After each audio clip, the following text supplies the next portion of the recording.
kemungkinan menyebutkannya wahana betul-betul dalam perkawinan.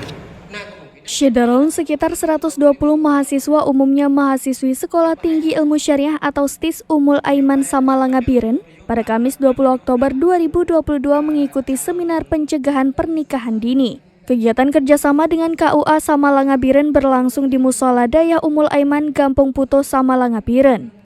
Humas STIS Ummul Aiman Tengku Muhammad Aidil Adha pada Jumat 21 Oktober 2022 mengatakan, kegiatan ini bertujuan untuk memberikan edukasi kepada remaja, di mana pada usia dini merupakan periode terjadinya pertumbuhan dan perkembangan yang pesat secara fisik, psikologis maupun intelektual. Rasa ingin tahu yang tinggi dan keinginan untuk mencoba hal-hal baru merupakan ciri khas remaja.